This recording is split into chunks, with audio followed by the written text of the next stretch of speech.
பசங்க எல்லாமே நல்லா பிரில்லியண்டா இருக்காங்க. உங்ககிட்ட படிச்ச பசங்க எதிர்காலத்துல எல்லாமே ஒரு நல்ல ஜாப்ல இருப்பாங்க.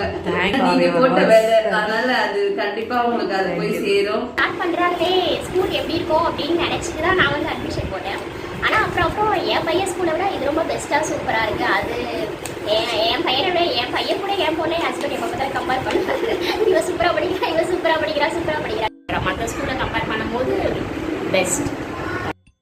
வந்து எந்த ஒரு ஃபால்ஸ் எதுவுமே கிடையாது கிளாஸ்ல. எனக்கு ஓகே.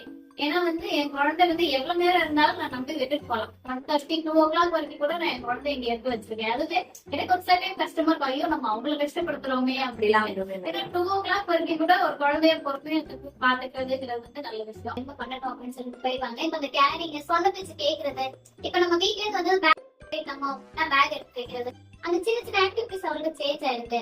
நாங்க உள்ள வரும்போது நாங்க வந்து ஒரு ஸ்கூலுக்கு வரவங்க ஒரு மாதிரி நாங்க ஒரு நெய்பர் கிட்ட பேசுற மாதிரி, ஒரு அக்கா கிட்ட பேசுற மாதிரி ஒரு கம்ஃபர்ட் லெவல் இருக்கு.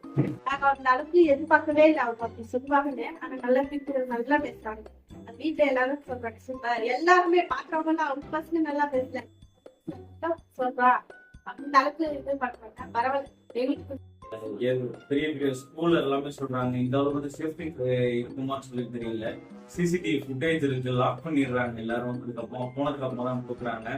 இந்த வயசுல இந்த குழந்தை வந்து இத்தனை திருக்குறள் எல்லாம் சொல்லாது. ஸோ வந்து குழந்தை திருக்குறள் எல்லாமே சொல்றாங்க. இன்ஃப்ராஸ்ட்ரக்சரை வச்சு பெருசு சின்னது அப்படிங்கறதெல்லாம் கிடையாது. இந்த அளவுக்கு வந்து குழந்தைக்கு வந்து டீச் பண்றாங்க அப்படின்றதுதான் விஷயம். இந்த வயசுல உங்க குழந்தை இந்த அளவுக்கு சொல்லுது அப்படின்னா பேரண்டோட எக்ஸ்பெக்டேஷன் வந்து யாருன்னா எதுவுமே கத்து வச்சிருக்கணும் அப்படின்னா உங்களுக்கு எல்லாமே ஃபுல்ஃபில் வந்து பெண்ணே பென்சில் இதுதான் எங்க வீட்டுல அதிகமே. அவங்க டாய்ஸ் சாப்பிடறது கேட்டா கூட நாங்க வாங்கி கொடுத்துருவோம். வந்து கேட்க எனக்கு ஒரே ஒரு சாக் பீஸ் வாங்கி தரீங்களா, ஒரே பெண் வாங்கி தரீங்களா, இதுதான் இருப்பா எனி டைம்.